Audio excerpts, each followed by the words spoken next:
Good afternoon, everybody. Thanks for being with us today, and welcome to the Billy Wilder Theater, home of the public programs of UCLA Film and Television Archive.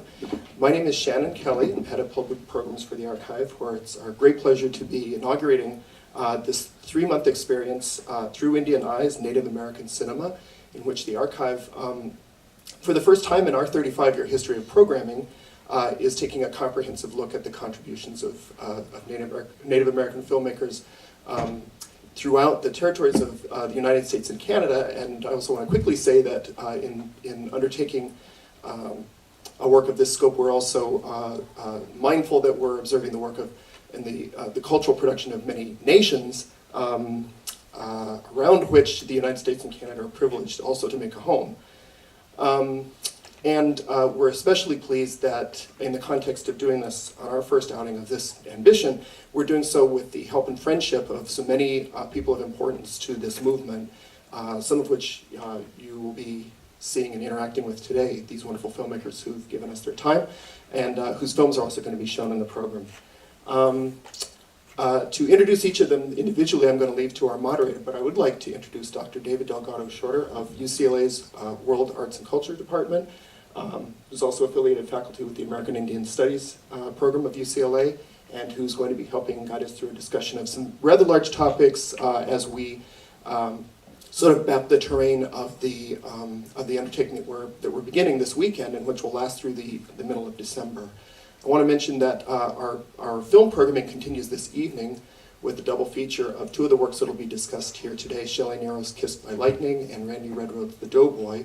And we'll continue tomorrow evening with a double feature of 2 wonderful interrelated works. The first, a documentary, Trudell by Heather Ray, and the second, a fiction feature, Tushka by Ian Skorodin. And it goes on, and if you haven't picked up a copy either of our calendar, which talks about all of the programming that we're doing in this period, because there's certain other programs going on as well, please do, feel free, but make sure also to pick up a copy of our catalog, which describes the programs of this series in depth. And I do look forward to many wonderful experiences together with you, and it all begins here. And now I'll give the floor to David.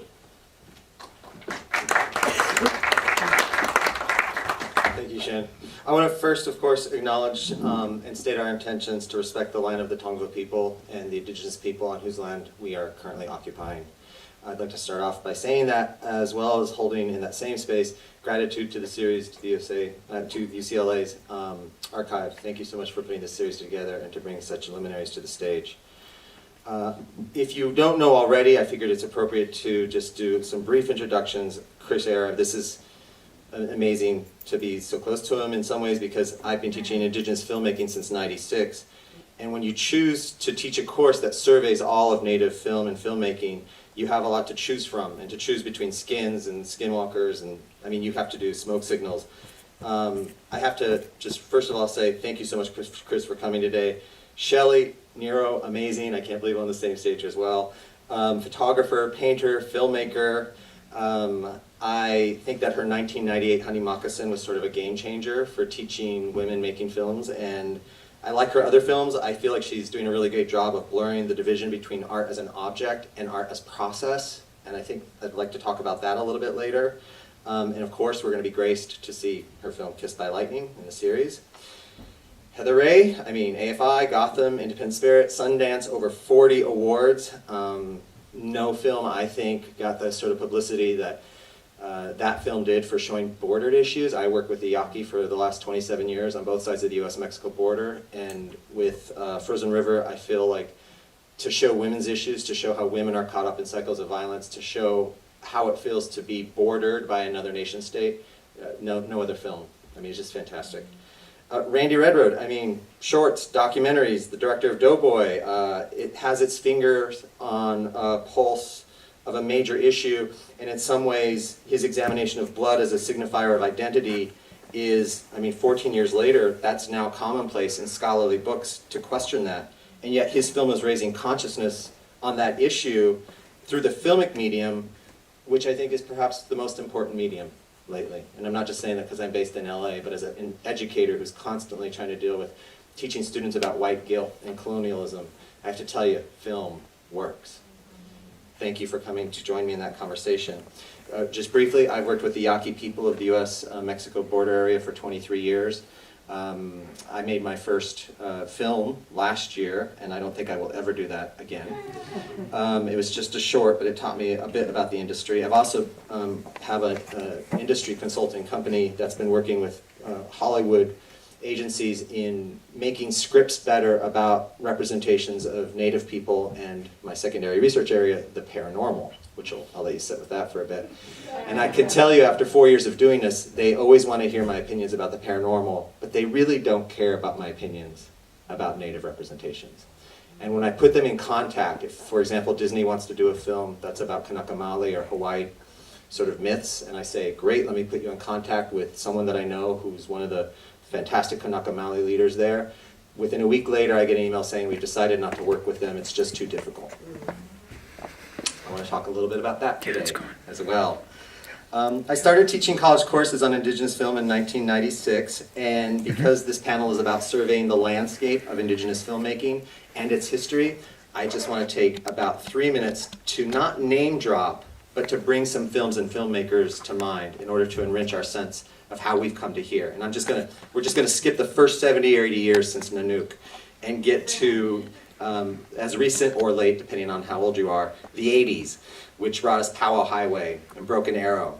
And you have to admit that just within the 10 years between the 70s, a lot had changed from Tell Them Willie Boy was here to start seeing films like Powwow Highway. And then with Victor Masayesa's work, we started seeing Indians talk about the effect of watching themselves being portrayed by others. We had people like Arlene Bowman confronting the voyeurism in anthropology and essentially surrounding all issues of urban Indian identity. And while the themes of culture contact were still central, as we saw in Black Robe and Dances with Wolves, we also had a major shift in 1998 with Smoke Signals. This man here.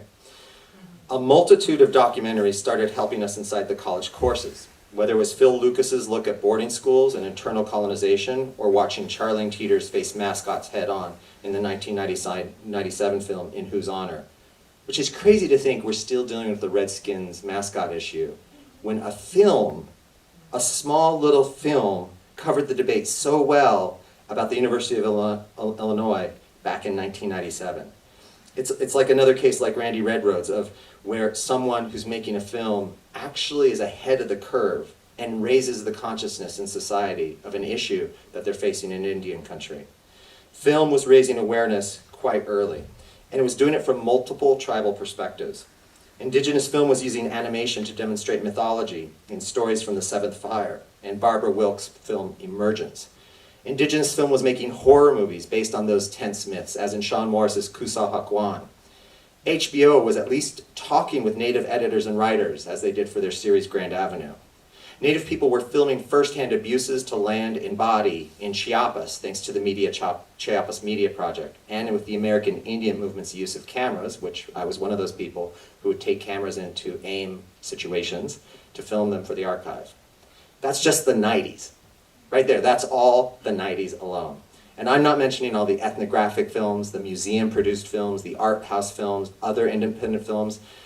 Heck, the 90s were so rich for Native films, we were able to get Johnny Depp to play a dead man without having to adopt him. After 2000, though, we had to deal with Apocalypto. Back to Skins and Feathers. Even south of the border, we like our Indians on the run. But we also, between 2000 and 2010, saw Big Eden, Kissed by Lightning, Doughboy, The Cave. I mean, filmmakers like Sterling Harjo, Shirley Chichu, Belcour, Pakawacha, I mean, I could go on here. Because this era, though, is so well represented by this panel and this larger film series, if you look through the catalog, I just want to stop and reflect on where we've come in the last 10 to 15 years. The UCLA Film and Television Archive has created a space for us to ask some very important questions about not only the changing film contents, but the changing landscape for making films about, for, and by Native people.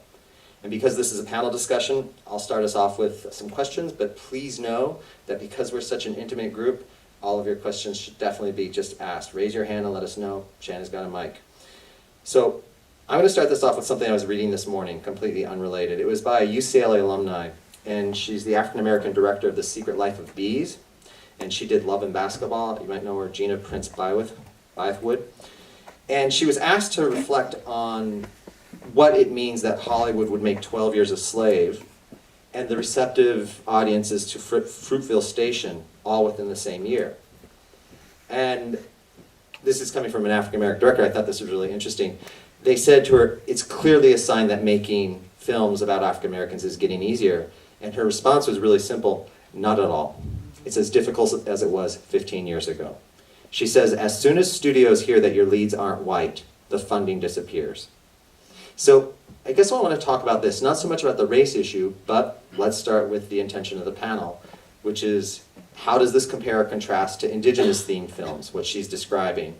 And do you think that in the last 5 to 10 years we've seen more or less granting agencies appear? Is it the same sort of funding cycles as you had to deal with maybe 10 years ago? In some ways, choose any point, like perhaps a project that you're currently working on or that you're about to work on, and tell us a little bit about what you see as the temperature right now for getting a film made these days. And I think I'll start with Shelley. Well, I come from Canada, and I think the funding situation is a lot different than it is here in the US. For example, I finished a feature in 2010, and a lot of the funding came from telefilm. Not that we get the money. If you do get that money, you have to pay it back. But what it does, it allows doors to open to other funding agencies. And the budget we had was $750,000, and so, it was like a low budget and not a substantial budget, but we managed to get something done with that. Most of my projects have been funded through arts councils and Canada councils, and a lot of people think because you're an Indian person applying to these grants that it's easier, and it's not easier. We have waves of racism going through the country, and it's sort of reflected in editorials of newspapers where people will say, they're just looking for the handouts, they're on welfare, what are they contributing to society, all that sort of thing.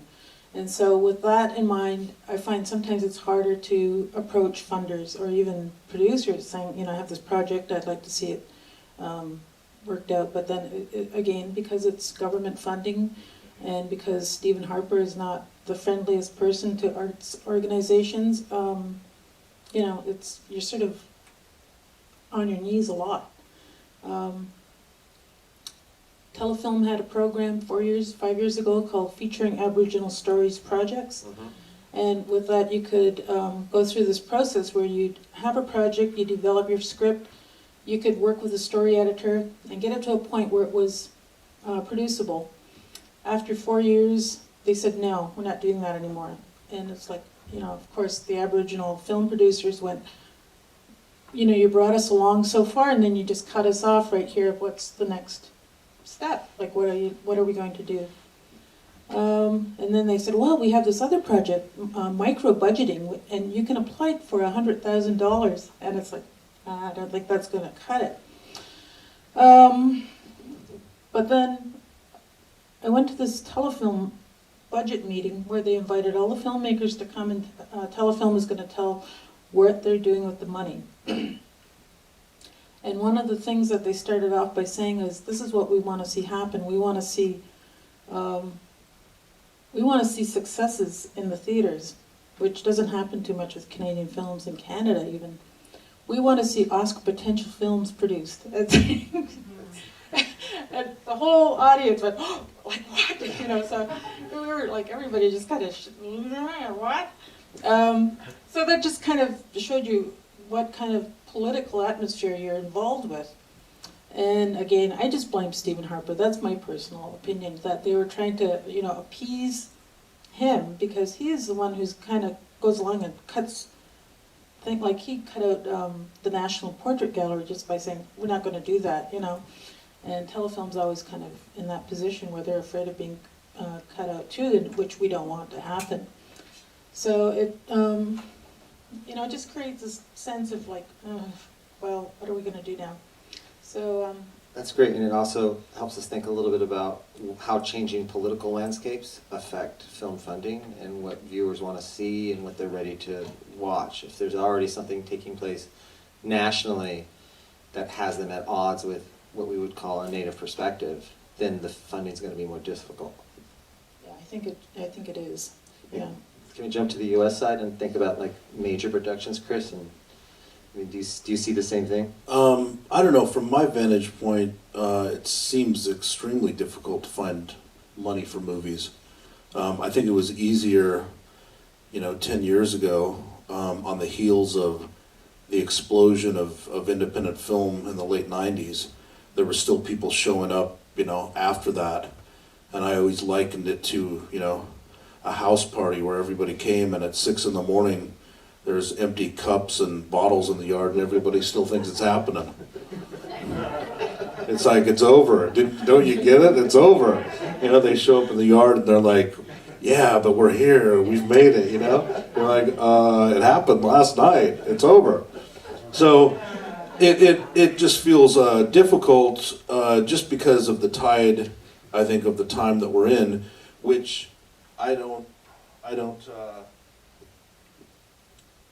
I think it'll come back around.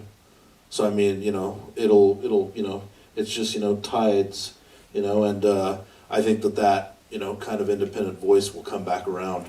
It's not that it doesn't exist, it's a matter of, audiences aren't really, looking at that kind of stuff.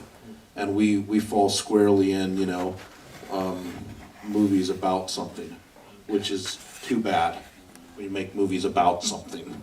So it's kind of like, it's like people, aren't likening, I guess people aren't interested in political movies because sometimes they have issues or qualities about thinking and stuff. So, I think it just goes, with tides, they're tides. And so I think right now it's pretty difficult. But you guys have an opinion on that too, I don't know. Well, I think for the last 2 decades, I've made a lot of different kinds of work. I've made 2 features and tons of shorts and documentaries, and it's always hard to get money. It's kind of differently hard every time. With Doughboy, Chris was my producer, and Smoke Signals was, blowing up, and I remember a piece of the money sort of seeming like, wow, this happened, that wasn't too strenuous. And then the second piece, I don't know if you remember Barry Weissler. We had money from this Broadway mogul who produced Annie, Get Your Gun. And then if you look back on it now, it was like me, Chris, and Barry Weissler in a room. It seems like an unholy alliance, just weird. And so he, at a certain point when he saw we were bringing him cast, the pool of native actors at that point was not gigantic. I don't think it is now either, but relative to other pools, but it's certainly bigger now. So we didn't have that large a roster of native talent to choose from, and he just wasn't having it, and he took off. He just split. He was like, I don't care if there's Indians in it. And he had a table read with a bunch of pretty renowned Broadway actors and actresses who just, Latina, he just wasn't on the train. So he split, and then luckily our first investor doubled her investment, and then the script won some money at Sundance, and then my director of photography invested, which is really weird and unheard of.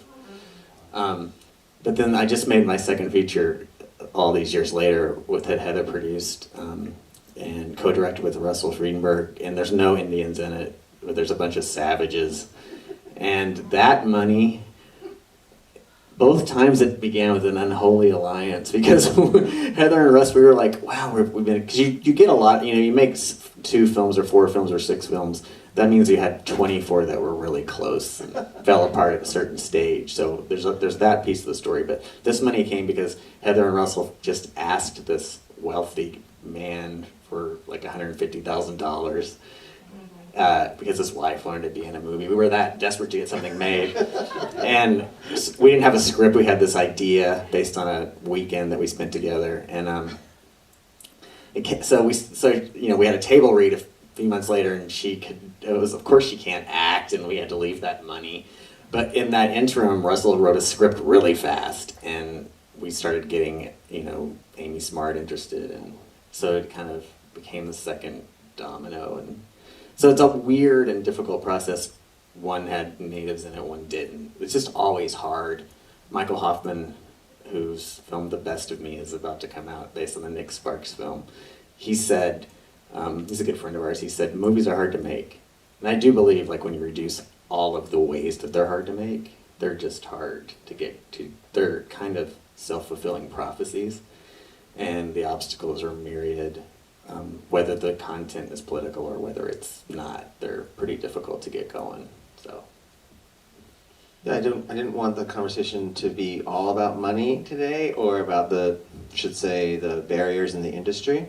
So I'm going to jump around a little, and I want to talk a little bit about content a bit. And Heather, I mean, this one is just so perfect for you in some ways, because I feel as a person who often decides, which 20 or 22 films I can fit into a semester or a quarter, there's moments where, almost like an anthropology text, I have to decide, is this film or book voyeuristic? Is it realistic, but not sort of making money off of the degraded Indian image? And I mean, you made, I would say, a very successful film that was showing some not too pretty sides of Native life. And it really, I think it combats audiences who are expecting mystical, I'm going to use a word I hate, spiritual, access to Indian identity and life. What is that struggle as a filmmaker to decide the content and the ramifications of it, or at least talk us what you went through with Frozen River? Well, the first thing that I liked about Frozen River when I read the script, and I read the script because I met Melissa Leo, and she had done a short film with the director. And the first thing that I responded to was there was something very unapologetic about it. And I mean, the director is non-native, although she lives in upstate New York, and she has a number of friends and extended family, so to speak, because she's known these folks for a long time in those Mohawk communities in upstate New York. So Courtney had her own relationship to the people just by living in proximity and in community with the people. So, a lot of scripts that have been sent to me, whether native or non-native written, oftentimes can feel kind of like Indian 101, and I just can't stomach that. It's just so hard, because I just am craving to see contemporary images exemplified in the works that we're producing. And so the first thing that I really responded to was there was something very unapologetic about, like Little Wolf, which is Misty Upland plays that character, the Mohawk girl. And I just thought, well, this isn't something, it's not trying to explain anything, it's just a story, and it's about these two women that come together, around these border issues, which are very real, in those communities. I mean, the communities that straddle the border don't recognize the border. They're sovereign nations, and they have their own passports, and they don't recognize the U.S.-Canadian border. So the work of going back and forth across the frozen St. Lawrence River has been going on for a long, long time. So, it was just something that had a kind of matter-of-fact quality to it. And it was interesting because when Misty showed up, when we pulled the movie together, which was very difficult, everybody passed. Everybody in this town passed. Everyone. I mean, it was literally like, why are you doing this? This is really, there isn't, we just see no value in pursuing this in terms of, whatever you're endeavoring to do in your career and stuff. So when we did finally pull it together, which was through, private equity, which is kind of how it gets done in the United States, is, you seek out these high net worth individuals and you put up with them, whatever their deal is, and sometimes it's better or easier than others. But Misty showed up, and interestingly, she'd cut off all of her hair. And the director came to me and she said, "Oh my God, Misty," because Misty had this long, beautiful, classic, long black hair, and she said, Misty has cut off all of her hair. And I was like, okay, all right. I mean, cool. I mean, that's who she is, and there's a lot of folks that have short hair, for whatever their reasons are. I mean, it could even be a kind of traditional thing where you've lost a loved one or whatever. So it sort of began this interesting conversation and process around which, we were really discovering something which was about a world, that is right now, and that was dealing with border issues, or issues if you want to call it that, on a border that gets very little attention, because most of the attention is going to the southern border, which has its own politic to it. So I think that one of the reasons why the movie kind of caught, sort of caught fire in terms of audiences, and it was seen all over the world, and did well and all of that, is because, for one, it looked into a world that people had not seen, which I think is pretty important in movies these days. You really have to look into a world that you haven't seen. You just simply have to be telling an original story, because there's so many movies getting made. There's a saturation in the marketplace. The exhibition distribution ends are bottlenecking, and there's a plethora of content, and so you have to find a way to tell a story that is so totally original, and you go into a world that you haven't seen, or you go into a world that you have seen, but you're looking at it from a different perspective. And I think the Frozen River just looked at something, looked into a space people hadn't seen. I also think it dealt with the border in a way that had not been, people had not been talking about it in that way. And I don't think it's a perfect film, and it was surprising. I mean, everything that was happening with it, to be honest, was totally surprising to me when it was happening. Not that I didn't like the movie, I do like the movie, but even when it got into Sundance, I was like, wow, we got into the festival. And all the agencies that sell the movies when you go to Sundance, because, if you go to Sundance, you usually have some kind of a sales rep, whether it be one of the agencies like CAA or ICM, or they all passed on representing the film after it got into Sundance. They just didn't see any value in it. They didn't see that it would actually do anything, even beside the fact that it got into Sundance. And so finally Cassian Elways, who I had known for a long time, who at that time was at William Morris, he said, we'll help you out. And so they took it on to sell it. And then it sold, after the first screening, to Sony Picture Classics, so it sold to a studio. And we were like, wow, I still couldn't quite believe it had happened. And so suddenly the world was going like, oh my God, nobody thought that was going to happen, probably because there were no movie stars in it, and it dealt with a content that wasn't perceivably commercial. And then at the end of the Sundance, in the awards night, I still couldn't quite believe everything that was happening. And when they were announcing the Grand Jury Prize, which was Quentin Tarantino was the head of the jury that year, and when they were announcing the Grand Jury Prize, he was describing the film that was going to win the Grand Jury Prize, and I was like, oh wow, I think that's that movie Ballast. That's so cool, it's such a good movie. And I still could not believe that it was happening. And then the movie won the Grand Jury Prize.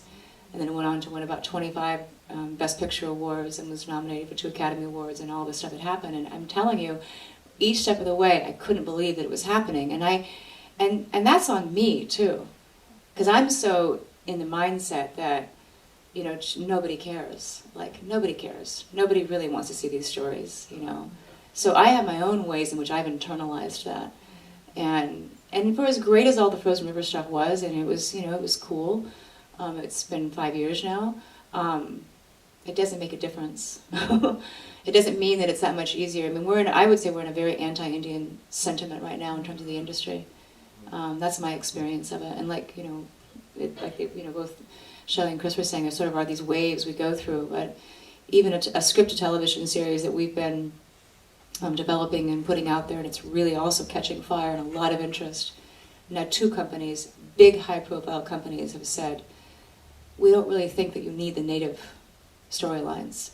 We don't really think you need the native content, the native characters. It isn't necessary to the material. And I got one of those emails day before yesterday, and I was up at Nike at this In7 event, and it was like,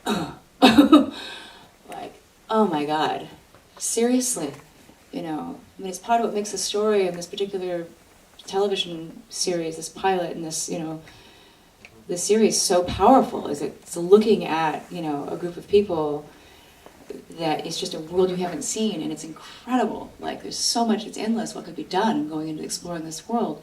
And they're not even the leads. The lead's a white lady, it's like, and even still they were like, this is so great, but you don't really need the native storylines. So anyhow, I think that in all of this, the thing that I've been feeling lately is just, honestly, all of that, I have this thing inside of me that feels like I'm completely disinterested and waiting for anyone's permission. I honestly don't care about waiting for anyone's permission to do anything. And I think we have to give ourselves more power in what we're doing and just go do it. And however we figure it out, we figure it out. But we just give ourselves more power and we just go do it. That's fantastic. So. And I think you really characterized well that feeling you have when a film does get made and it does well and it's fantastic. You sort of like, is this the next Dances with Wolves moment? Will there now be more funding coming through and people looking to fund Native-themed films or projects? And then it passes, and you're like, oh, it didn't really catch on that time. Thank you for ending that about integrity. In terms of integrity, I'd love to hear from each of you about viewer reception in the community that you're portraying, because I know that each of you, and whether it be Coeur d'Alene or Mohawk or just even your own community, let's talk about that. You've got to do it, you just got to do it, really, even without their permission, or how has that factored in, or just talk a little bit about the reception that you were surprised to receive by the people you were portraying. And Randy, you want to go? Well, I'll just start at the beginning. When we were in Tahlequah, we were in pre-production down there, and I got word that Chad Smith, the chief at the time, Chad Smith wants to see you. And he read your script. I was like, oh, he hates me. He wants me out of here. I have to stop making films. It was really like harrowing, and then he liked it. And then he told me, he's like, can you change the flute to a fiddle? Because that's more Cherokee. And I was like, no, it's not. But it is, like, post the same way a Baptist church is, you know, like, yeah. But it was just, his approbation meant a lot to me, and generally just wonderful. I mean, at the time, I remember Kimberly Guerrero, who's a dear friend of all of ours. You know, she's from Eyre, which is pretty near where we shot, and she saw the film at the Egyptian, and she started bawling at the beginning because she saw her woods that she grew up in. So it was that level of, you know, wow, I exist. Yeah, I don't know if that still happens because there's a ubiquity of images of everybody on Earth now. So you know you exist if you have a cell phone, but it was a really kind of profound moment. Since then, I mean, I was like, after that I went to Canada. This is interesting, this sort of bears on the funding thing up there, and I'd been teaching filmmaking on reservations of California, and Jennifer Podemsky and Laura Milliken said, hey, why don't you come up and mentor these kids? We're doing a film in 4 days, and we want you to mentor them. I'm like, yeah, I'll whatever, it's cool. So I went up there, and they're like, well, we want you to direct it in 4 days. I'm like, okay, I should read the script. So I read the script, I'm like, we should work on it. She's like, okay. They're like, oh, we want it to be a TV pilot. Like, she just kept leaking out a higher level of, like, burden. And so we made this film, and it's called Moccasin Flats, and it ended up being a TV series up there. They got their television series, but I couldn't direct the series because I was an American. So I've had a really strange, within an Indian context, I was kind of stiff-armed, and they really tried. They wrote really passionate letters and whatever. So that was an interesting. But always a good experience. What's really interesting about my recent work, we made a documentary about foster care that was on Showtime for 2 years, and that's just had a profound impact everywhere that it's played. And there are Native children in it who are taken into foster care, and there's a big, you know, sort of theme that way, but it's a sort of more universal, has a big impact on people. But among Ravens, there are no Indians in it, and we showed it in the Indian market in Santa Fe, and we were really curious, like, you know, Randy and Heather show up, and there's Amy Smart and blah blah blah, you know. So and the reception was pretty cool. I mean, it was like people went with it. So you have, like, behind the scenes, you know, Black Horse did a little bit of the editing, and Heather produced, and I co-directed and edited the film. And there's no Indian. There's not even. I mean, there's no Indians in it at all, and there's the opposite of Indians, whatever that is. And everybody's really, like, into the story, and so here we are, and in the audience are, you know, Native. You know, portion of the audience was Native, and they just went with it and just asked questions about the movie, which I think is profound progress. You know, Chris kind of broke the seal with Smoke Signals in that original moment, and he was the first one. I want to give him credit. He made A Year in Mooring, which got renamed the way our film did, but he made a film with no Natives in it first. So he did two pretty historical firsts, I believe. So I know he's had that experience too, but I think to me that's, that I don't want to do that every time, but it was a profound moment, like that I think,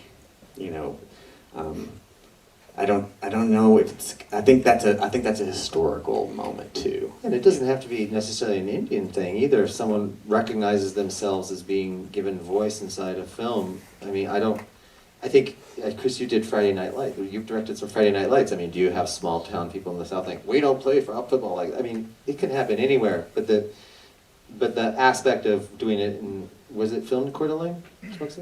Or outside of it? Smoke signals? Yeah. Yeah, quarterly. So how did they film? What was the... So I've had different experiences, I think like everybody, with communities that you're shooting close to, and Heather was there for Smoke Signals, so I think it all went fine with that community, because it was Sherman's, community, so I think it was fine. But I've had other situations. One of the biggest compliments is shooting the movie Skins in Pine Ridge, and just having people at Walmart stop you and thank you for the movie. That's when you know it's real grassroots. When you got Indian families in Walmart stopping you with all their kids and saying, hey, I love Skins. So, that was a great experience. Edge of America, it's kind of a double-edged, thing sometimes, because, communities can be political. And Edge of America was a Showtime movie, basketball movie, and we went to Shiprock to shoot it, and the school board had read the script, and somebody flagged there was profanity in it. And that turned into a comment that it was derogatory towards Native people, which turned into a comment that it was derogatory towards Indian women. And so I was supposed to go to a meeting at the school board, and my producer was there in New Mexico, and he said, I'll go, because I had to fly home for the weekend. And I thought to myself, maybe he shouldn't go, because he's a white guy, But Steve said, no, I'll go. I said, okay. He called me that night. I said, what happened? He goes, they shut us down. We're not going to be able to shoot the movie here in Shiprock. I said, maybe I should have went to that meeting. But that's the Southwest. If you don't Right. piss off a tribal council, you actually haven't done a good job. So we actually took the movie to Salt Lake City, and there was news, local news, that they were going to protest us and all that stuff, and it just got out of hand where it's like, I don't think we could have done anything about it. It was gossip, and so it got out of hand, and I just thought it was really funny that people were making signs and going to protest us when we were out of town, actually. So I always thought it'd be great. They're holding signs up. So, we were Hollywood. We were Hollywood. I was like, really? Okay. So it goes both ways, I think, And, we're hypersensitive, and political, and all this stuff. And so, you got to look at both sides, and it's always, look at the mascot issue. Is everybody excited about the issue? Redskin? Yeah, the Redskin issue. We're not supposed to say the R word? Yeah. So it's just always this stuff, It's like what happened to Codename Geronimo? Oh, right, that's right. What happened to that? It's like, so as a filmmaker, we always have all these touchstones, and just because it's native doesn't always make it right. It's a double-edged kind of thing, and I think we have to be objective at certain points too. Which is we're artists. We're artists. And, we do touch things and provoke things, even with our own, people, which are good as artists, So you got to look at all of it kind of and, determine on your own as an artist what you're doing. Yeah, let's jump up north. Is that the same case for you? I sort of feel like when I watch your films, you're showing so much character development and intimacy within people's lives. Do you get people responding to that that's not how they live, or... When I'm writing a script or developing my ideas, I really try to, I think about the audience in the beginning, but then as I get through to the end of the script, I'm no longer as investing in that audience as much as I'm investing in myself. And I really see myself as like this 9-year-old kid thinking, what would I really like to see, So then it becomes really personal. Having said that, I really try to be make it as entertaining as possible, because I know that people from my community are going to be seeing this, and I want them to be entertained, and I want them to love what they're looking at. And you know, it really comes down to that. I also try to include as many people from my community into the actual filmmaking of it. So sometimes they're on the screen, sometimes they're, you know, shoveling the snow and in the background, that sort of thing. But it's trying to be as inclusive as possible. And because I'm so much aware that, you know, film is sort of a new thing that's come into our lives, like in the last 20 years. And it's something that I want little girls and little boys to say, I can do that too, and not, you know, feel like they, you know, they can't even figure out what a camera looks like. So I think that's really important. So it takes in all these other layers that, you know, that sometimes I kind of forget about as I'm going through the whole process. So it's really about trying to include everybody. In Honey Moccasin, there was this bar scene, and tried to get as many elders in that bar as possible, you know, so we see them all just sort of sitting there, you know, and a lot of them have passed away. And so to me, it's just important to archive their faces, because film to me was like, here we get to see all these people like John Wayne and Jimmy Stewart, and they're like up on the big screen all the time, but where are we? You know, if you're looking at Westerns, you know, we're the guys on the horses, but not necessarily are we archiving the people that are actual living presences within our own living experience. Especially when you bring in kids. I mean, particularly with Kiss with Lightning, you have the boy with the dog, and I thought, what a perfect. Well, I thought what a great looking res dog, and then I thought, like, that you're bringing a younger generation to look for. I mean, younger than even Smoke Signals, and you have this kid who's. The film forces you to think about the continuing, the enduring community, not just simply the ones that are passing away. And so the Indian stops becoming this thing that's a shadow of a great existence, but actually someone who's going to be engaging the future. Mm-hmm. So. Yeah. You want to contribute to that too? I just have a couple of anecdotal things. I do want to say just how much I loved Honey Moccasin. That movie really had an impact on me. So as part of the audience, you know, it was a film that there was a couple of movies during those times that really opened things up for me. Honey Moccasin being one, and Shimon Alexi's film that he directed, The Business of Fancy Dancing, as well.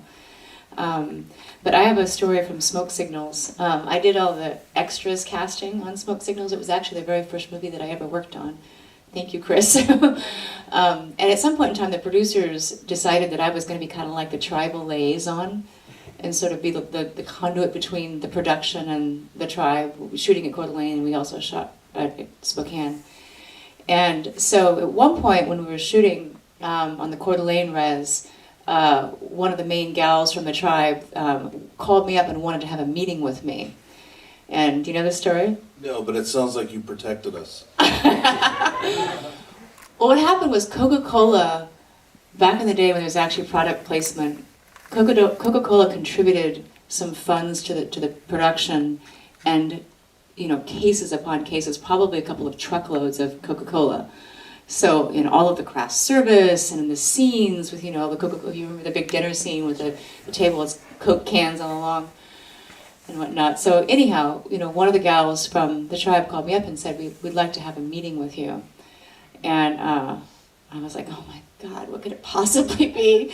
So I went down there to meet with them at the tribal offices, and there was all these ladies there and me, and I was sitting there thinking, I have no idea what this is going to be about, but I'm here to, you know, to make sure everything is taken care of and addressed. And so the woman who was sort of my main contact with the tribe said, we just want you to know that this is a Pepsi res.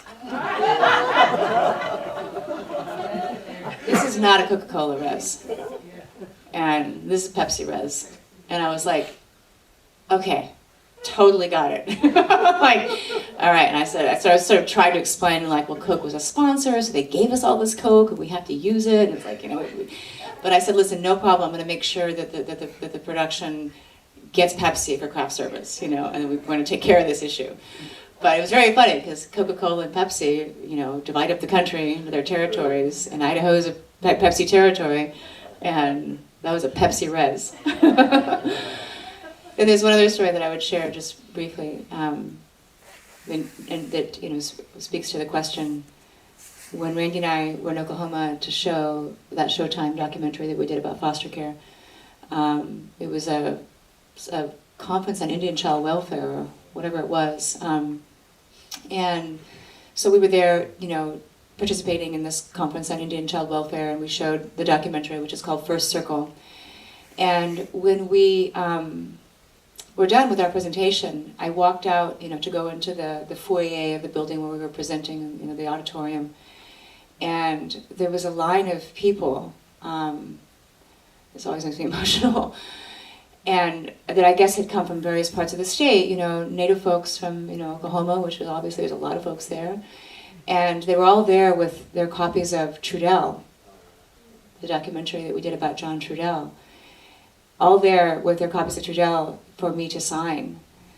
And I think it just was a moment when it just impacted me that we worked very hard in that movie, and I worked on it for 13 years, and it was just far too long, and did my damnedest to get it done and get it out there. But it did come out a long time ago, you know. But it was a film, I think, that it was a moment for me when I was really kind of got the impact of that movie has been seen far and wide within Indian country, like Smoke Signals and Doughboys, and, you know, and films that come from Canada like Shelley's movies, but it was a documentary, you know, that people had really, you know, have seen. It went viral, and it's, you know, there's tons of places where it's for free on YouTube, and, you know, all of that. And it just, I mean, when I walked out of that auditorium and those folks were all there, I just started sobbing, because it just, you know, it just hit me like, oh my God, we did something that actually, you know, I don't even know if I know really that it really did have an impact, you know, so. Can I just follow up on that really quickly? How long was Trudell? Was it, how many, 50? Or how many minutes was it? Well, there's an ITVS version that is 50 minutes or 55 And did you minutes. just say but there's a 13 feature years? Yeah, it's a feature-length film. I mean, it was theatrical. It played in theaters and whatnot in about 65 territories, and played in tons of festivals. And that version is 80 minutes, I think, or whatever, 80-some minutes, I forget. But there is also a PBS version. So I worked on it for 13 years. 13 years for that one. I did not intend to work on it for 13 years. I'm embarrassed to say that I worked on it for 13 years, but it just took a long time. It's, if you haven't seen it, it's probably one of my favorite documentaries of all time. I mean, it's a sort of statement to his character. I brought him out to Indiana University when I was there, and he did the film presentation and the Q&A. And to this day, I don't think nothing has, as a documentary, in terms of a documentary form, I mean, Trudell is fantastic. Wow, thank you very much. 13 years, wow, I didn't know that. I have so many questions in the pocket that I can keep going on, but we do have this opportunity to ask questions from the audience. So if you have any questions, please raise your hand. I guess I'd like to ask everybody, what were the stories you most hoped to tell and didn't get to tell? What a great question. For the first one, I'll just restate it. It's what are the stories that you haven't had a chance to tell? Do you want to add on? Is there some sort of, do you want to add on to that? Or? No. Yeah. Did you come across a story? Did you come across a screenplay? Did you come across something in your own life that you think this would be fantastic and it didn't work out? It didn't get the funding, didn't go all the way. You mentioned how there's 24 projects to every one that does get made. I would add, and is there another shot at any of it? Yeah, Is there another round at any of it? How do you imagine resurrecting it? For me, I've written a lot of material over the last however many years, and some with my writing partner, and a lot on my own. And of that 10 or 15, you know, of those screenplays, there are just some that are so from your heart. They're all from your heart. Some of them are a little more, you know, when you're trying to crack into the industry. I think it's really profound. What Heather said about Trudell bears on this question, because that's really what art is. The relationship with art and money is, I mean, that's so valuable. And you know, it's funny because the ultimate impact of hopefully these stories are moments like that where you realize, wow, this has meant something to people for, you know, the theatrical or commercial sort of lifespan of a film is really short. Even Titanic, I mean, that's just a pittance of the lifespan of this work. It could be music or literature or whatever it is. So it's strange. So the ones that like you just, I don't know. After the experience of this last one, I really want to get back to my roots and tell. There's the stories that have to come out of me. It's not that they don't aren't all your children or they all mean something to you, but there are those that my wife is due with our son today, which actually happens to the audience already. So there's something like it's my first child, and there's just something like I just don't have time to fuck around anymore. Like I just want there's something that's so like your heart's so open and you really. I never lost it, but I'm even more fortified to just tell those kinds of stories that have to come out of you. So there are probably half a dozen. One of mine called Tearjerker, one that I'm going to make next is called The Last Typewriter. And it's about a typewriter repairman who sort of becomes renowned for his ability to concentrate, in the digital sort of ADD Silver Lake culture. And you realize at the end of the story that he's just as disconnected as everyone because of an emotional wound. And it's a small, I'm like, I can't wait to make it for $100,000, and that's commercial death. But that's not the motive, and it never really was for me. Like the times I've tried, it's really important to get your investors' money back, and that's a very serious responsibility. But it's hard to do, and it's like trying to find a way to hustle your dinner and keep your storytelling really pure has always been important to me. And there are times, I think, looking back, I'm proud of my body of work in that regard. And now I really, really want to do that more and more. So that's a great question. And I bet a lot of people, I think even for me, before I moved to LA, I would have thought this way. You'd think, oh, Chris, you can make anything you want now. Once you do something, it changes everything. You can probably That's just what I tell thought. them what you're going to be doing next. And they say, great, well, how much? Yeah. I haven't made a movie in, 4 years? Not bad. Sucks. But, there's those movies that you want to make, and the one that got away from me was a movie called A Whale Hunt that I had at HBO, and we actually were prepping the movie. I was on location in Washington State doing some casting, and literally there was a phone call from the executive, and she said, I have some bad news. I said, what? She said, we're not making it this quarter. And so you're thinking to yourself naively in your Motel 6, you're saying, does that mean in 3 months I should call back? Not this quarter. What does that mean? So what happened was then I went home. I flew home, which is really takes the wind out of you when you're prepping a movie and all of a sudden it's like, I'm on a flight back home. Not going to make the movie. And about a week later in the trades, there was an announcement that HBO was making Bury My Heart at Wounded Knee. And that's what happened. Because you can't have 2 Indian movies at the same time, And I thought to myself, Bury My Heart at Wounded Knee. I'm like, they acted like it was the Bible or something, the D. Brown book. I'm like, it's like, how bad is bad? It was bad. That's what, So so they wanted to make that, So they did make Bury My Heart at Wounded Knee, and blessings to all that stuff. But, Whale Hunt got axed, I think, over that. And A Whale Hunt is a really amazing movie because it's a true story about the Macaw Indians who in 1999 took a gray whale traditionally for the first time in almost 100 years. And the reason they did that is because the gray whale came off the endangered species list in 1995, and they decided that they were going to hunt a gray whale in the traditional way, and it was really a cultural renaissance. It was amazing. You can get on YouTube and see the footage of the actual, taking of this whale in the Puget Sound, and everybody lost their minds. all the liberals in the Northwest, they're taking a gray away, the animals have feelings, you know. It was like, they lost it, and little do people know that, I mean, the Inupiaq take 22 whale a year up in Alaska, and all these other tribes take, you know, a lot more whales. So the movie was really about sovereignty. It was about, you know, the Makah have the right to whale forever in their treaty with the U.S. government, and that's what the movie was about, really. It was about, you know what, it really doesn't matter, you know, what we think as you know, layman, you know, Americans. This is about, you know, if this tribe wants to do this, this is their right. And, you know, she gave herself so that people could live.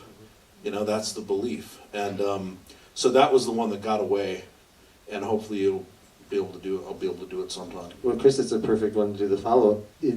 As a filmmaker, as a person who has this vision, who has all these contacts, and you already know the story, and you already got it laid out in your head, for people out there who make films, what do you do now? Do you keep going every year back to the same producers? You keep trying to find funding? I have it with some people right now, or as Heather would say, folks. I have some folks right now that I'm you know, crossing my fingers with. You know, it's like, you know, gambling.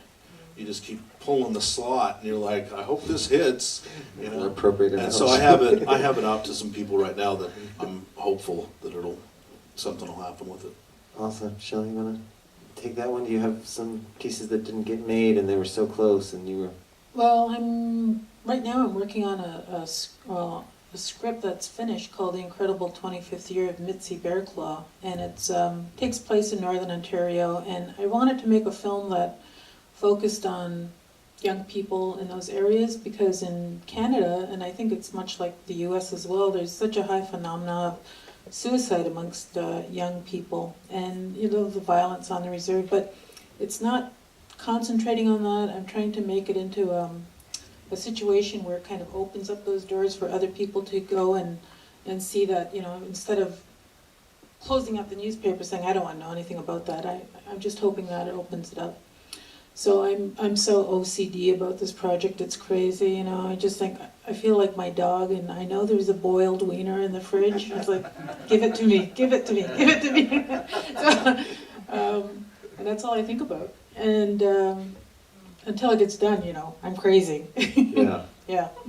Heather, Boiled you've wiener. had so many different types of projects in the last I know. 10 years. Like, it seems like almost kind of like Chris, don't you get to make everything? You don't get to make everything, obviously, but like, No. is there one that... Well, you know, what's interesting is that one of the things I'm really interested in is actually making a movie and getting paid. That's so odd. Yeah, I know. I know it's a lot to ask. Did you say that? I said it.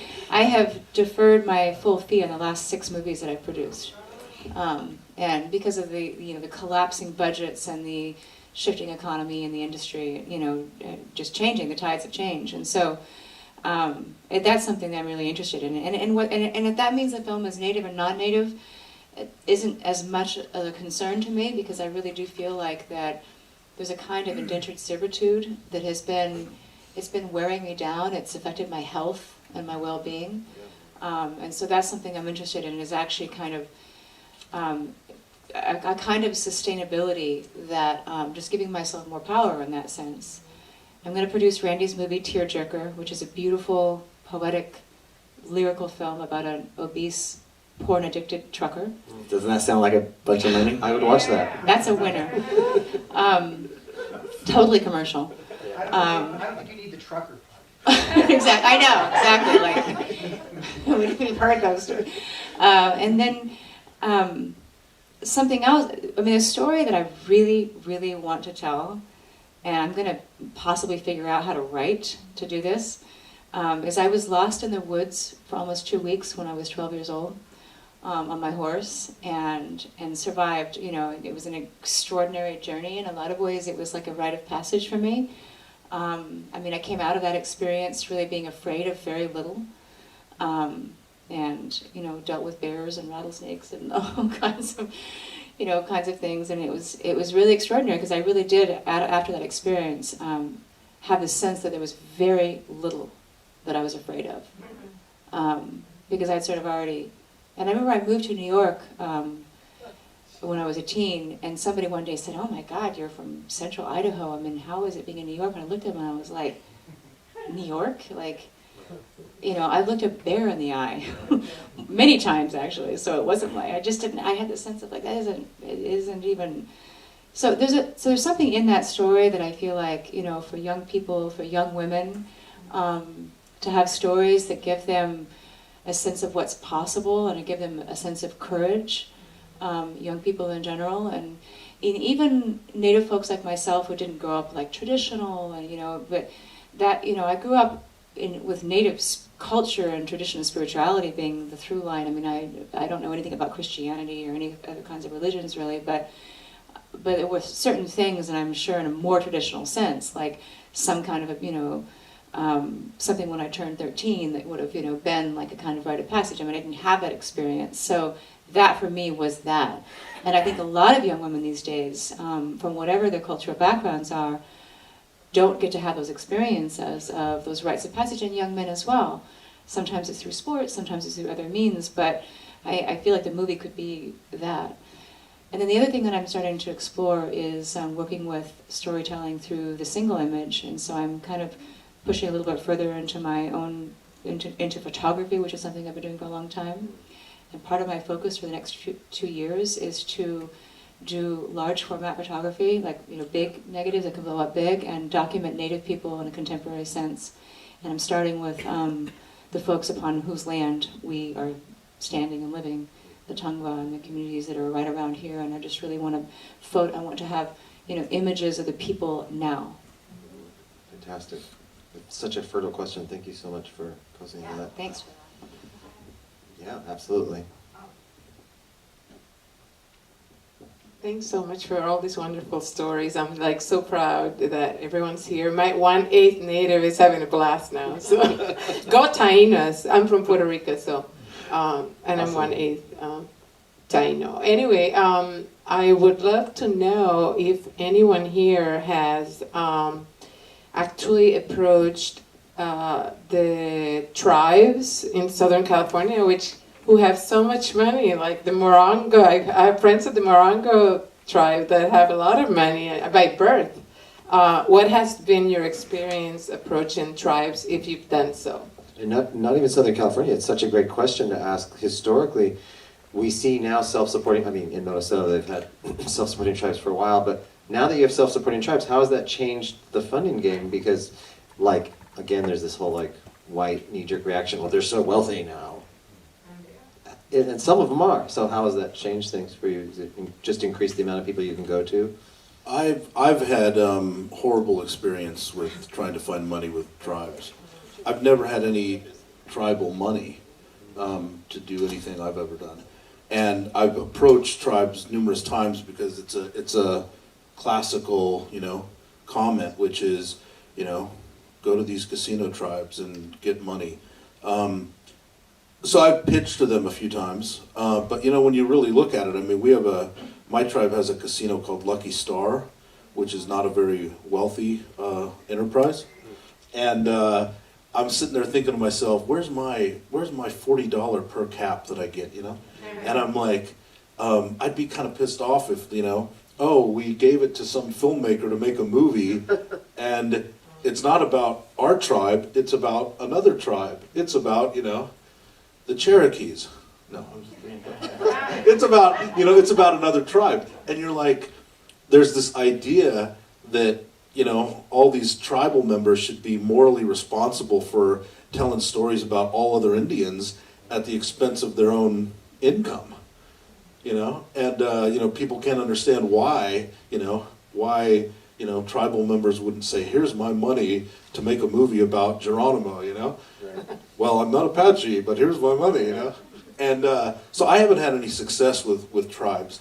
You know, I even look at the commercials, and I think to myself, in you know, the best case world, I mean, I think Native filmmakers should be, you know, providing that content for advertising. And that isn't the case either. So, you know, I mean, with tribal money, I mean, it's relatively, at least the successful tribes, it's new money. You know, it's new money, and people I think are also, experiencing that for the first time, which is, 20 years ago is when it exploded. And I think it's new money, and people are learning, what to do with it. But I know there are some people that have had success with tribal, murder. Ricky Schroeder. Yeah, Ricky Schroeder. The movies weren't successful, and that's what's hanging, is that there's been a couple of films that tribes have invested in that were, fiscal failures, and there was no return, so that's what's sort of hanging. Which is what independent films usually do, wasn't an anomaly that they didn't make money. I have an interesting, I've never gone to a casino, I've never gone for that money, but we just, about 7 weeks ago, Kimberly and Johnny Guerrero and myself went up to Coeur d'Alene, a really successful casino, and we made a video for their Unity conference, and I shot 95% of it on the iPhone 5, and I think we're almost at 25,000 views on YouTube, and it's like blowing up, and it's just kind of went viral. What's it called again? Say it again. We Shall Remain. Okay. And then the conference, Heather just came back, it was part of our collective that we invented out of that experience. So now it seems like that door is kind of open, but I'm not interested in telling a story about, I'm just going to say, I'm not all that interested in telling a story up on Coeur d'Alene about them, just to make a movie, because again, there's those stories I really want to tell. So it's all, like I said before, it's just always an equation you've just got to decide what, you have to balance, I need to make money with, I got to tell this story, and there's just so many things, so. But it looks like that money, there's probably going to be some funding for some more projects, and I know that our partner up there, Lavina Louie, really wants to make a feature about her tribe up there, and so that would be more it seems like a no-brainer now that she has a successful video and a team of filmmakers, and the casino has a lot of money and it's about their tribe, and then they're all going to argue over it internally, and it'll take 5 years to happen, but so I've sort of stumbled into that. Yeah. I just want to say one thing about that. Obviously it's not my tribe, but I'm going to intervene as a part of a village, universal village that we are. Because I just feel like your argument could be that if you really want to tell the stories of Native Americans, collectively, whether you're Cherokee, Taino, or whatever other tribe you are, you have to stick together and maybe do a fund to be able to make the people like you who are actually doing so well, to be able to do put out the stories. Otherwise, I don't see the white man doing it, to be honest. Yeah, no, I think I think the difficulty, and I would say that in the academic world, I might not be incredibly popular with a lot of academics, because I have a problem thinking that there's something called indigenous theory or method, because I know that there's Navajo method in theory, and there's Yaqui method in theory, and there's Hopi method in theory. It's almost like this introduction to native studies where people are like, what's an owl mean? I'm like, sometimes it's the dead, sometimes you eat it, sometimes it's funny. There's so many different responses, and I think that if you're a tribe who's coming into new money, as Chris is saying, there's probably a laundry list like education and diabetes, and then filmmaking probably isn't on it at all. And if it is, it's probably for a politician to get reelected. So you're right, there should be a panel, but probably not one to make the films as much as to maybe pool the resources. Yeah. And also about the arts in general. So it could be arts, photography, it could be, theater, which is another way to tell the stories, which is so wonderful. All I'm saying is that maybe you need to educate the tribes. I mean, whether you're going to get into a fight over it, or a big discussion over the woman, but it's something that's going to take years, but we need to start now. It's like I feel the same in the Latino indigenous community. It's like we're always complaining, but it's like there has to be a complaint and doing tomorrow. Yeah. You don't get up, and do something, it's not going to happen. Yeah, I hear you. Well, that's what I meant. Up on Coeur d'Alene, they witnessed something that was about their community, about a serious issue, and then they saw the power of film and the power of the response from Did they their come young to you? people. They came to you, right? Yeah, ironically, I taught music up there to their kids 9 years ago, and with our friend Star, and So I went up this time to do a music video with some friends, Kimberly and Johnny, and so they've seen it just checked all the boxes to this point. It's about something they care about. It reached their youth. It was a film. They funded it. It was about. It's a really right moment for them. Yeah, to embrace. And also, it's not everybody has a camera. Everybody has a phone. It's not like filmmaking is an exotic, animal like it used to be, like everywhere. Like they're hip to the technology. So there's a woman in the audience, Dr. Aparna Sharma, who's an amazing filmmaker herself. So I'm going to let her go next. Thanks, David, for that introduction.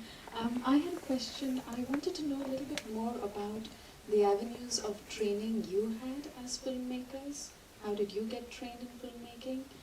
And what are the avenues available to aspiring filmmakers in your communities? And do you feel there's been a shift in that between your generation and the younger generation now? Yeah, Aparna, thank you. I'm going to use this opportunity to just put a little twist on it. What is the effect of having something like Sundance be such a shaper, if not the shaper, of the next generation? Speak to your own experiences, even in the Canadian context. That's actually a really great question. How did you even learn when I think about some of your earlier films? So let's start with the women this time and go this way. Did you just walk out of the bush? And I know, you're just so Yes, freaking that's good. what I did. Right at the beginning. Well, I'm an artist, and I love film, and I made my first film in 91 or 92. And it's just a matter of, like, for me it was having this other person who was a co-director and co-writer and everything, and it's like learning where to get the camera and, knowing how to hire a sound person, all that sort of thing, and you end up learning how to put the elements together. And using my art training, it's like building a sculpture. So you have to, make your base, you have to make the shape, you have to understand where you want to go with the film and what it's going to serve, what purpose it's serving. And, I didn't go to film school, but it's kind of learning on the run. And sometimes it's really exciting. And I just find every time I make a film, it's like, wow, I learned so much in that film. It's incredible. I can't even believe you figured out editing in 91, like even just sitting there. I mean, it's so well done. I know. Editors are like Editors. They have We could do a whole thing on the that. vocation of being an editor. There's editors who will do exactly what you tell them to, and then there's editors who will come to work the next morning all sweaty and I was thinking about this scene, and they're the best ones. They're crazy. They just think about it. They eat, drink, live it, sleep. And Aparna's second part. So from your perspective, this would be really interesting to learn. Canada, the youth. Are there more programs for Indigenous youth to learn filmmaking right now? Yeah, there's a lot of workshops happening in different art centers. A lot of people are going to film school. There's just an incredible amount of talent coming out of those schools and centers. Is it centralized in a bit, like the way, and maybe I mischaracterized it, but the way I think of Sundance, is there a Sundance of Canada or something like that, or CDC funding? Or? There's organizations like that. Because I do live in a bush-like situation, I don't really have access to those kinds of centers. But yeah, they are there. Heather? I did go to film school. I went to Evergreen, and I graduated in it with a degree in cinema and multicultural studies. And it was a non-traditional kind of approach to filmmaking. And I actually started taking photographs when I was about 14 years old. I did not grow up watching movies and, a lot of the classic stories of working in a video store and seeing, thousands of films. I actually grew up in central Idaho, and for many years we didn't even have electricity or running water. So I didn't have television. So I didn't start really looking at things until I, left home and went out into the world. But there was something about the single image and the idea. I mean, the world for me was very visual. And when I did go to college, I was studying writing, creative writing, and poetry, and cultural anthropology. And it just kept, it all was sort of swirling in my head. And then there was a program at Evergreen called Visual Ethnography, which took me into the world of, really what the ethnographer does with a camera in their hand. And so I started, my roots were in documentary filmmaking, and the very first film that I made, which would have been in 1987 or 88, that's a long time ago. Randy and I are 48. He's 48 today. Today's his birthday. Happy birthday Day to you. Do that And at the end. I turned 48 last Wednesday. So anyhow, yeah, my first film was about giving birth to my first son at home, and then from there I went on to to do a lot of experimental work, and then came to Los Angeles in 1990 and started working for a production company, and I learned a lot in film school about thinking and talking about film, and I watched a lot of film, and it taught me how to watch movies and create a language for myself. But it was when I started working with filmmakers like Phil Lucas, and even Sandy Osawa, people that native filmmakers that that really had made an impact on me in terms of how I approached making film from a native perspective. And then I was brought on by Sundance to build the Native program, the Native American program, which now Bird Running Water runs. And during my years at Sundance, Michelle Satter, who runs the feature film program, and Jeff Gilmore, who then ran the festival, and a number of people that were working for Sundance as advisors, all became part of the ways in which I learned to think about, talk about, and make cinema. So I think that because it's an art form and it's alive and vital and it's evolving and that we have to stay with the times and be constantly having these kinds of conversations and exploring and learning. But there were people who had a tremendous influence on me. Marita Mita, who's a Maori filmmaker who has passed on, but Marita Mita was one of my mentors as well and had a profound impact on helping me to create a cinematic language for myself. And I think just seeing movies, but also just staying open to the world through all the various ways in which we experience the world. Like I even read the news because it keeps me connected to something in the people, So I think that I do consider myself a storyteller first and foremost. I'm obviously not making any money, so I do think of myself as a storyteller, and I think of it as a contemporary expression, filmmaking as a contemporary expression of a very archaic form. Like you were saying, Shelley, it's only really been, 20 years that as a community, as we know ourselves now, we've been doing this. So that's kind of my journey. I think Sundance is important, and also Berlin to start a program called Native. I've just finished working for the last 2 years with the Sami in northern Norway, the Sami Film Institute. It's all over the planet. There's 500 million indigenous people on the planet, and everybody's talking now, which is great. I know you work with kids, and you've said it already today, so you actually have a concern about teaching this craft to others, or? Yeah, I didn't go to film school. I took a $350 workshop in New York City at Third World Newsreel, and I made cow tipping, which is the first thing I ever did, which is actually playing here. It's 1991, it's 9 minutes.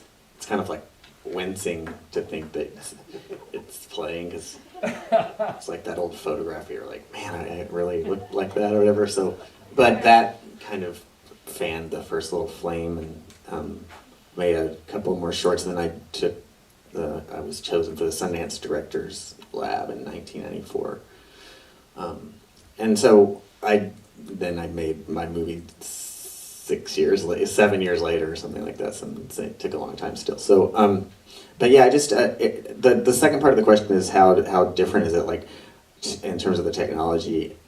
Like when I started, I edited cow tipping on video, like basically 2 VCRs.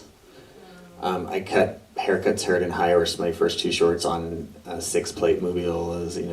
We shot film, we cut film, edge code numbers, work prints, that whole time. Then Doughboy, I wrote the script I didn't even own a computer. I wrote the script on a word processor, shot it on 35. Then I bought a computer, didn't have a FireWire, so I had to buy another one. So even non-linear editing was a profound shift for me. And I became one of those crazy editors she's talking about. My day job has been as an editor. And then after Doughboy, I just started teaching on Resis, which is something I still do. That's certainly changed. There was a time when the technology was still like, there was a wow factor. I don't think that's here anymore. And it's because everyone, is making movies on their phone, and it's not the same wow factor. So I think that, and the technology changes all the time. Where with film, it was 24 frames a second through the gate, and the only kind of steady piece of it now, I feel, are lenses. They kind of stay.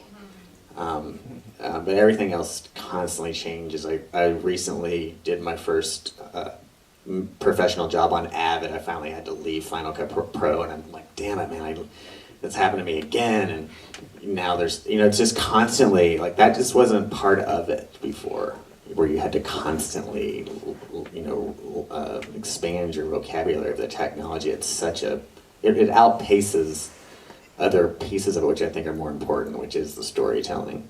And for me, I feel like a storyteller, whether it's film or music or shooting the shit, whatever.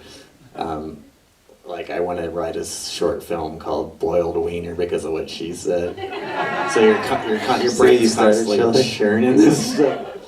That's just funny. So your brain's constantly working that way, and I get excited when I see a young person whose brain works that way, who's looking at life, and there's usually really like Chris said, artists, there's a sensitivity you have to the world, and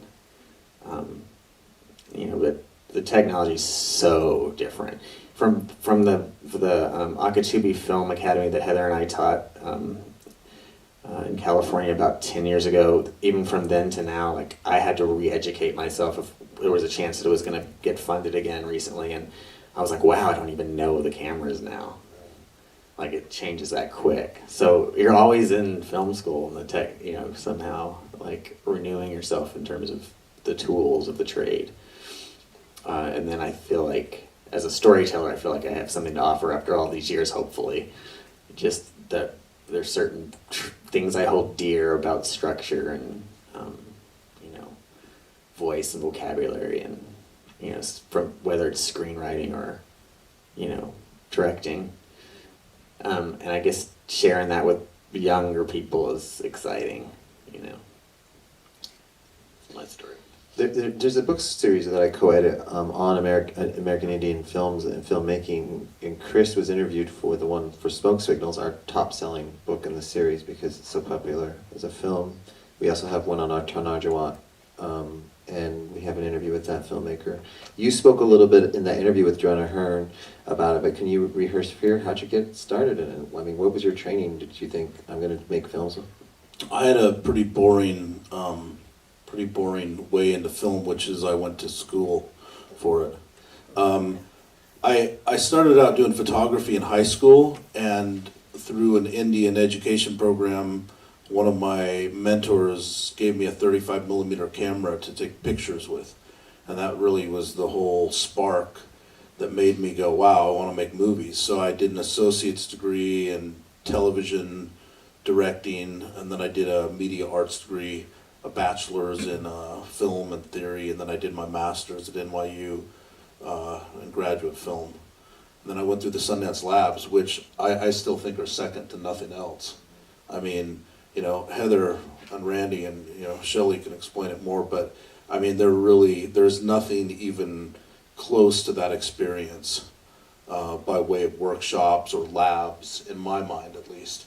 And so Randy went in '94 through the labs, and I went in '95 through the Sundance Labs, and was one of the 8 directors was chosen, and spent a whole month, directing 4 scenes up there at all the expense of the Institute, working with Alan Davio, DP, or Steve Zillian, I mean, just incredible filmmakers, not to mention, Robert Redford, and to be mentored by these people for an entire month and work through scenes, there's nothing else comparable to it. It was a, I think Randy feels the same way. So Sundance was incredible experience, and I'm indebted to them, and I think all of us are, for, everything that Sundance has provided, and especially, the Native Initiative, which Heather was, instrumental in cultivating and making that all happen for a lot of people in the early 90s. I met this guy in like 94 or 93 in New York City. And I think we met on 2nd Street or something like that. Around the clock. Or... Yeah, around the clock, I think it was. And I met Heather, in the 90s, early 90s, and Shelley in the 90s sometime. So it's nice. I mean, there's a nice community of people. I mean, you talk about Phil Lucas and Sandy Osawa and Victor Masievsva, it was really, And it's fun. ever more global too, which is what's so cool. Like in terms of people coming from the Polynesian communities and Samis in Northern Europe, and it just feels like it's just continuing. And folks from Central America and South America. It's really amazing how it's becoming so much more global, and even in the context of training and whatnot. One really quick thing, because Chris made Tenacity and around the same time I made Haircuts Heard, and back in that day, if you wanted to make a feature, whether you went to film school or not, you made a short film on 16 millimeter or 35 if you're lucky, and it's 9 or 10 minutes, and then you ran around with that short film and looked for $1 million. I mean, it was literally, and we found it. It was an insane notion, and now I feel like the short films, a lot of this branded internet content, it's just, there's so much of it, and I feel like that's kind of taken a lot of that space. Yeah, maybe in a good way. I didn't want to take up too much time with that little introduction because it's very academic to sort of take up the space. But I did feel, as a person who went through graduate school in the 90s, like we were at the time, oh my God, Native films are the future. The names that I were listing, these were films that were coming out then. As I was a student, I was thinking, God, the future is going to be awesome. There's going to be so many people making Native films, and they're going to be in the box offices on Friday night. We're going to go to openings, because that seemed to be where it was going, because it was this post Dances with Wolves phase. And I didn't mean to badmouth Sundance. I know Sundance is amazing. I talked to Sterling Harjo a little bit about the experience there, but maybe you would talk a little bit about that and shed a little light into the Sundance process. Do they give you a lot of leeway in terms of content and representation? Because the way I framed the question was sort of perhaps that Sundance is putting its stamp and now Native films look a certain way. But is that true? For me, the lab, as Chris described it in the festival, they're really different animals. One is, I think the lab is still, this amazing place where you just you're in this sort of nest of perfect creativity with I had Arthur Penn helping me compose shots, and Robert Redford was in the editing room, and I had a script reading with Sally Field and Beverly D'Angelo. It's just insanity. And then, you make your scene with so much support, and you're just in this love bubble, and you're fed, and you're housed and massaged, and if necessary, libated, is that a word? And then they help you make these scenes, and then you have to sort of go before the very mostly loving firing squad, and they tell you what's wrong with it or what's right with it, and you have screenings in front. I remember it was just an incredible, it's such a gigantic part of my identity and just who I am as a filmmaker, and it's one of those things that I was depressed, it took me months to get over leaving there. Yeah, it was like it's like you want to just wake up and have a smorgasbord prepared and in the mountains and go make movies and think of nothing else. It's like a fantasy. And then the festival has changed so much. Over the years, it's definitely a commercial machine, and I don't know what all goes on. I've been in the festival and I've been not in the festival, and I think that there's enough Native content. The Native program, this used to be a sidebar, and they did away with that, and I think there was a lot of controversy, but from my perspective, I just felt like there was enough good movies that we should, kind of be competing in the, body of the festival, which I think has been proven with Sterling's work and Taika's, and, so it's been, the festival's changed with the times, but the directors' labs are just a steadfast, pure love bubble of filmmaking experience that anyone would be so, and the Writers Lab too, but anyone would be so lucky to be chosen to go through that. You know, one of the things that I think about as a writer these days is that the democratization of technology has made it that there's all these blogs out here. Everyone's a writer now, and so writers as general get less money and less attention. And my best friend's a freelance photographer, and he says, you know, everyone's got a camera in their pocket, so I make no money now. I have to do 18 jobs in a week when I used to be able to go do one.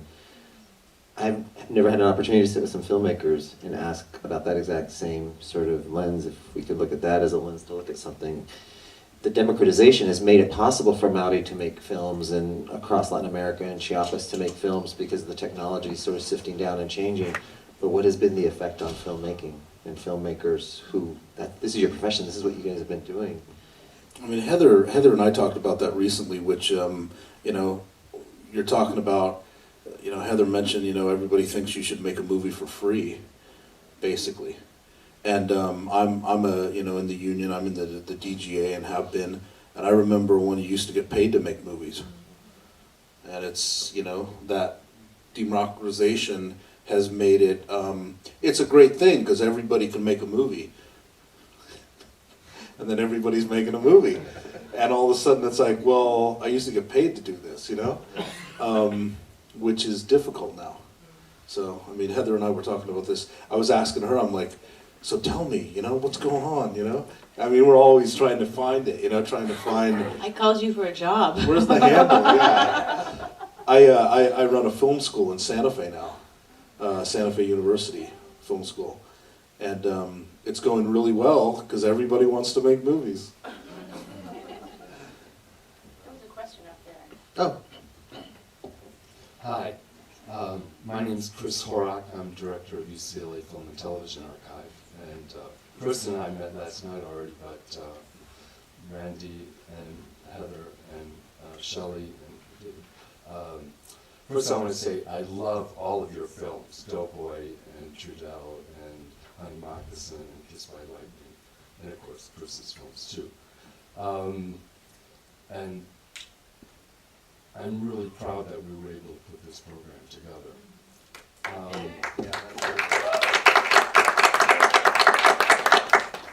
So my question picks up on something you said, Randy, when you said how commercial, you know, film, the commercial phase of films is very, very short. And what we found in putting this series together was that the films themselves are very ephemeral. That because in Indian country, we're not dealing with one sovereignty, we're dealing with, I don't know how many, hundreds of sovereignties. There's no real institution there to make sure that cultural work gets saved and preserved. And that's an issue because, again, there were films we couldn't get access to because, you know, rights were either had expired, and therefore you couldn't get them that way, or they're just, the material's just not there anymore. Because most filmmakers are like you know, they're making these films with barely enough resources. And so the question is, for me, what are you doing to make sure that your own legacy in some way survives? Because there is not yet this infrastructure, you know, that makes that possible. That's a really interesting question for me to right now because the Doughboy's out of print. I have 2 DVD copies. My mom has one. This print that I brought here is, I'm happy that it's, I don't know what condition it's in. I've been in my closet. I owe the negative storage like $2,000. I'm paying them off. So if I want to buy it I look for it whenever I see it on Where eBay. is it stored? It's called Bonded. And, Oh, is it Bonded? Yeah, and I'm gonna get it out of there and get it on HD. So, and that's my responsibility. It's at the Library of Congress. I mean, it's there. I mean, I'm gonna get it on HD cam and I'm gonna re-release it somehow, and I think just make sure it's out there. But like I'll go on Amazon and it'll be $115 because there's like they aren't out there. And I'm like, this almost happened to Alex Rivera, a friend of mine with The Sleep Dealer, and he resurrected his movie from film death. It can happen, and that's not even his is only, that's not that old. So, I mean, it's kind of a scary thought, but in my case, that's a personal responsibility to make sure that I guess assumed it just would stay out there, and it takes, effort to keep it. Shelley, as someone who works in multiple mediums, I mean, you have photography, you have the art, and then you have the film. And if you look at your website, which I'm glad you finally got I like your website these days. I couldn't find one 10 years ago when I was teaching your stuff. Is Canada looking out to archive your materials inside one location, or do you have to do that yourself, and where do you go? Well, with Kiss by Lightning, you have to sign an agreement that you're going to send a copy to the library and archives. So they do have one. And then, of course, there's the company that distributes it, which is an artist-run center. And I don't know if they archive it, but it's something I really don't think about too much, And I'm getting old, and so to me, the important thing is keep working until you can't work anymore. And so, I don't know. I'm sort of leaving it up to society to say, yes, this is important. We must protect this piece or whatever. But for me right now, the most important thing is just keep trying to produce.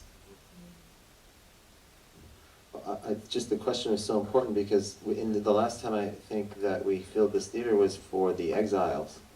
And your archive was responsible for redoing that film, which led to a reappreciation of it being put inside an art show just 2 months ago. One of my colleagues, Peter Nabokov, is writing a book for our book series on it. They're now going back to the archive, and we're learning all this new information about urban Indians, in Southern California, in Los Angeles in particular, because that film was held and kept and made safe for us to do that, 30, 40 years later. So the archival question is really important. Yes, we want you as artists to keep making art, but we also have to be proactive so that these things don't slip through.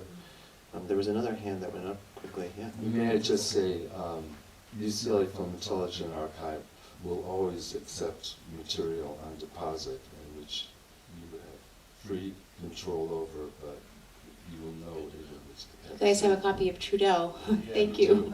Yeah, very important. And of course we showed last night our really gorgeous print of Smoke Signals. Yeah. Right in the middle of the room. I'm gonna. Yeah.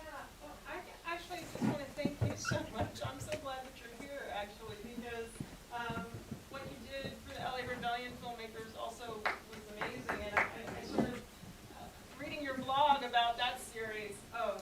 Reading your blog about. Okay.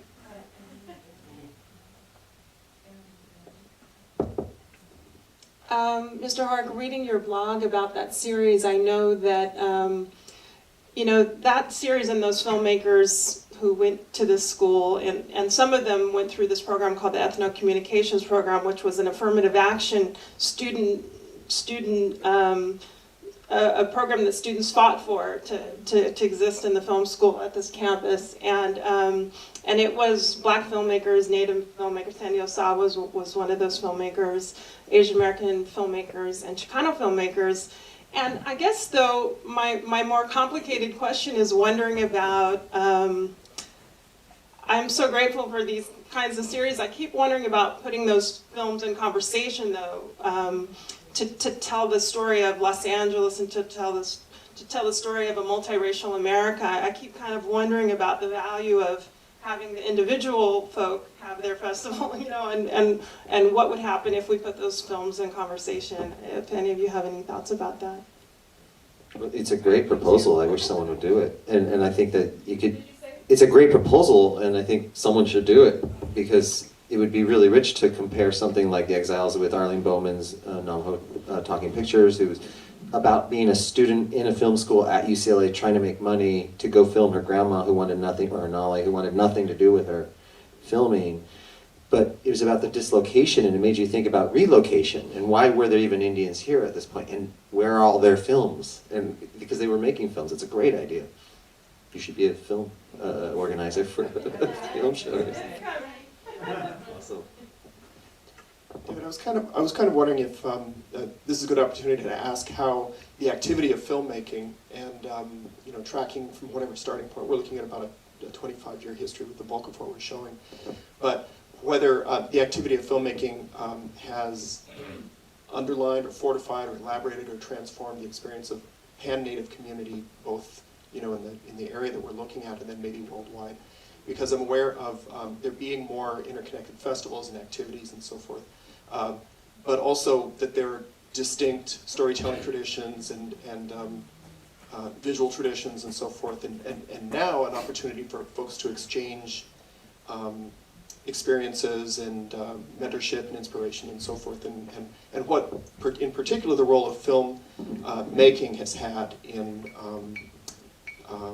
elaborating the experience of pan-native social reality. Great question. Let's take it.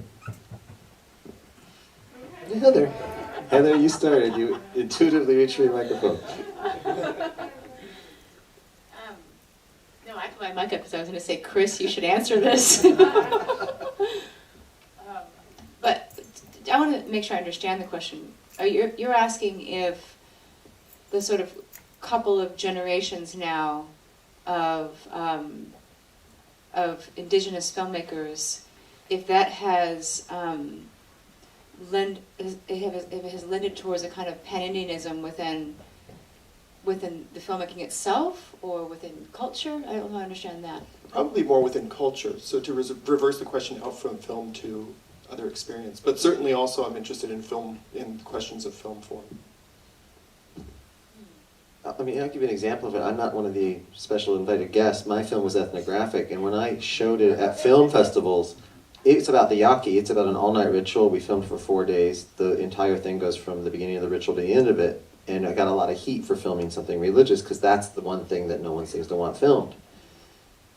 I had a lot of Lakota and Miwok and people from around the country at these film festivals come up and say, thank you for showing something really important. And I did the sound by only giving everyone handheld tape recorders and having people who watched it in screeners record what they were thinking when they watched it. So I crowdsourced the narration, so a lot of it was inside their own language.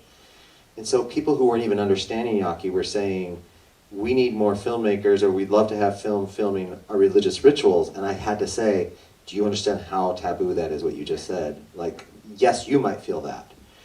But what I was getting as one of the people who was privileged to jump around the country at the festivals was there's obviously interest there. There's people who were worried that we're not going to have that roundhouse dance, or we're not going to have the Bully Maru 15 years from now, or whatever the case may be. I love the idea of doing the Well Hunt film. I hope that happens, Chris, because that's on the verge there of some of these communities, you don't have what we would call culture with a capital C without the religious ritual taking place, and that's dependent upon dreaming and hunting and things that don't get a lot of filmic attention because there's a lot of pushback against it. And I think that's pan-tribal. I'm sensing that's a sort of native context situation. Well, I remember, I mean, Heather touched on this earlier, but we've been around long enough, all of us. I remember when it was really like, it wasn't considered indigenous film.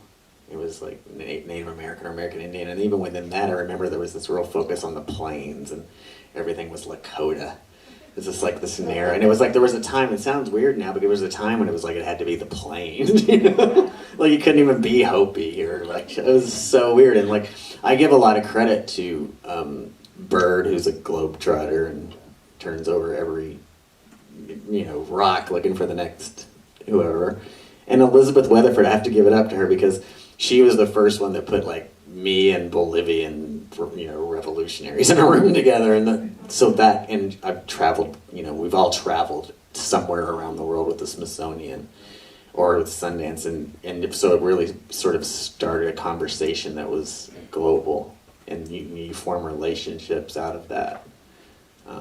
That was a profound shift. I mean, I remember when it was such a narrowly defined thing, and then remember the academics all racing to decide what native film was, and I like to think that like they kind of gave it a C set, like just they didn't let it, it's becoming something, but everyone was trying to say what it was, and I just think it was really always hard to say what it was once it became, certainly global, but it's just, there's so many different voices. One time at Sundance, the shorts, there was, I think, Trudell was there, Gilbert's film about sailing by the stars in Hawaii was there, Moccasin Flats, which was my movie about this rough and tumble part of Regina, Canada, Dega Lazar's animated sci-fi Mohawk film was there, something Cedar Sherwood. There was like just a dizzying array of movies. You could not one film resembled the other one. And then when we were in the Q&A, it was like, what defines a native film? And it was like, well, there's something spiritual, and it was us saying it. And I was like, we're doing it to ourselves. Sometimes it's important to believe your own eyes. So I always thought it was an elusive thing, and now that it's Indigenous, I think it's an exciting conversation, and the work is going to continue to defy, like, whatever you guys call it. We'll figure it out. We're the academics. Dave, we probably have time. Middle, and then we'll come. One more. Okay. I'm sorry, I don't remember your name. Oh, mine? Yeah. David. David, you made a comment, you just made a comment that I'd like to get a little elaboration on. You said that there's, you sort of juxtapose the privacy of a particular ritual, people who practice that ritual feel that it's not something that they want exposed, with the, you oppose that with the idea of people being entertained, or people getting knowledge about the ritual, that the people doing the ritual feel that they have no right to get.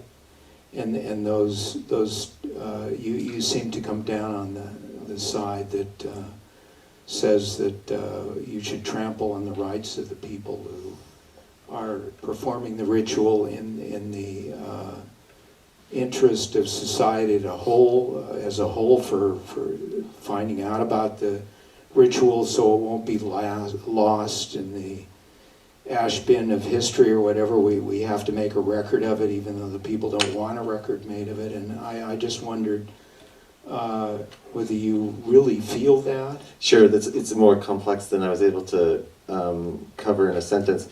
The tribe I work with elders who are on the Mexican side of the U.S.-Mexico border, and I work with people who primarily speak the native language.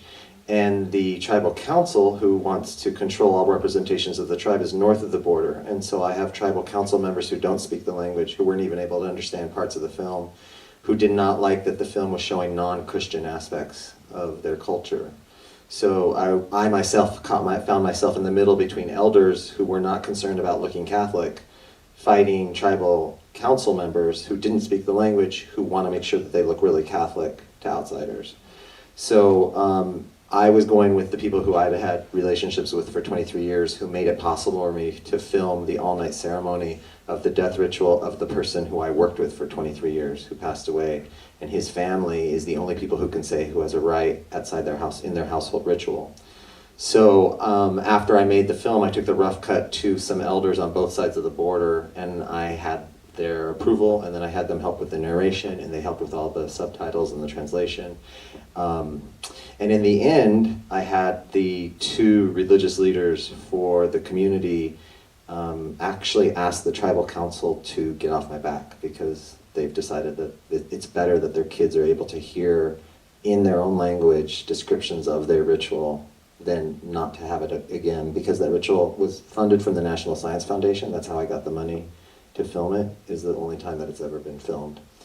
So if you look at it, you can actually get 3 pages of description of the rights and privileges that made it possible on my website. And you could, it's called Lutu Chuktiwa, L-U-T-U, Chuktiwa, or Cutting the Cord. You can Google cuttingthecord.com. We all have a website now, but and the very first page says, before you go any further, here's what you need to know about who can represent and who does represent. the community. And if you want a tribal council approved representation, here's their website. It's ethnographic, so it's not necessarily the same situations that you've all dealt with, but it's actually probably not that outrageously different either. We have been told that if we don't break now, we probably won't get a break before the screenings. And I do want to reiterate what was said by this gracious audience member. Thank you so much to the archive itself for making this series possible. As a person who's been working in the business for a while, this is an amazing event that you've pulled together with such luminaries. And so thank you to each of you. I won't name you individually, but thank you so much. And to the archive, particularly all Can we sing Randy happy birthday? I think we have to. Does everybody want to do that? Yeah. Okay, here we go. Okay. Here we go. Heather, are you going to lead? Yes. Here she goes. Happy Happy birthday to you. Happy birthday to you. Happy birthday, dear Randy. Happy birthday to you. So cool. And my son Ranger, Thank you, maybe Shannon. one to Thank you. Yeah, thank you, audience.